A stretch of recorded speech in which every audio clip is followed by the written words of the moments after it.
Well, let's now get a reader on the theme set to drive markets this week. Pete McGuire from XM joins us now live. Pete, great to have you on a Monday morning as always. Those non-farm payroll numbers, were you trading them?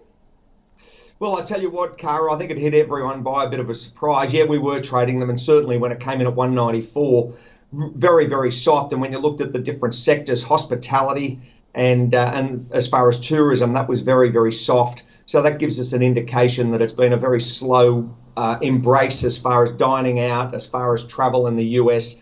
And the overall jobless rate number, though it did fall to 4.8%, it's far weaker than what everyone probably anticipated. We've had an average of about 567,000 since the start of the year. So to come in at 194, really underwhelmed. And so the US dollar then forecast, given that we are still expecting tapering to come in November, is it a broad play here? Well, I think where we're looking at about 94.1, you've got to be very conscious that if they do look at it, and yes, taper, we're also concerned as far as retail sales this week and the CPI numbers. So that storyline at 5.4, 5.5% as far as inflation, it's galloping away. So the issue is you've got the supply chains, you've got the issues internationally. Do they taper in November? I think it's still jury out. Everyone's saying it, yes, it'll happen, but we've got to wait till actually it drops and everything resumes some form of normality. So I think there's so many major factors across the globe at the moment. It's very, very difficult for the Fed, but hopefully they'll have their hands certainly on the wheel. Pete, I know you've always got a keen eye on the oil price. $80, OPEC in focus. What's next? Yeah, 82 odd dollars for Brent, nearly $80 for WTI. You can't believe it. I mean, it's just been one-way traffic really over the last 6 to 8 weeks in great trade, fantastic, and it gets bid up nearly every week. So there's probably further upside. It must be worrying as far as the man and woman on the street is, from an inflation story. But when you're a producer, they're rubbing their hands with glee. Strong dollar. There's the first part. The second part is $80, 85 a barrel. I think there's further upside over this October period, and it may just hit 85 or 90. Many of the big banks are saying you're going to see $100. So let's just wait and see how it rolls forward. But I don't think there's going to be anything to really, push crude down or down significantly, Kara. Pete, what's on your radar at the moment that's concerning you? Is China still on the docket when it comes to the Evergrande story? I mean, of course, their numbers have been soft out of the region. I mean, how's it likely to drive our local market? Well, Evergrande's a worry, Kara. That certainly is a concern. There's only 3 scenarios that they can really play. You let it bankruptcy and it just washes out across the whole market, and you're talking about a complete collapse if the government doesn't step in. If the government does step in, then it's going to be a very similar to and that's what everyone's saying, is it going to be another Lehman moment from 2008, 2009. I heard something over the weekend that could be an interesting one. China is the largest gold holder, so maybe they bid gold up and clear their balance sheet out that way. So there's a couple of different mechanisms that could happen, but I don't think from where we're sitting, Evergrande's the only casualty or the only company that's got issues as far as debt and debt servicing. So this October-November period is going to be quite interesting, and that's where the Fed naturally has to look at what's happening across Asia, supply chains, and energy crises affecting Europe and UK rolling into winter.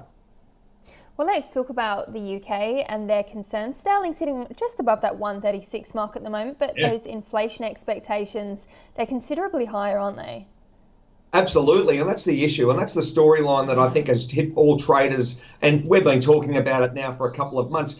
Inflation's, it's understandable in the sense of what we've done, tipping in trillions of dollars to re-stimulate economies. But the other side, of course, is a stagflation story that seems to be gaining momentum with lower than expected growth numbers. So high inflation, low growth, supply chain issues. It's a perfect storm for major mayhem across markets, and how that rolls forward from job numbers, naturally CPI, what's happening in the UK. All of those stories need to be pretty closely analysed, because that greatly impacts forecasts, and not only forecasts, but what do you do with bond rates if you try and move them up too quickly, you've got issues as far as growth at the moment. So yeah, it's I think every central bank is really pulling their hair out a little bit to try and determine what the story is going to be moving forward.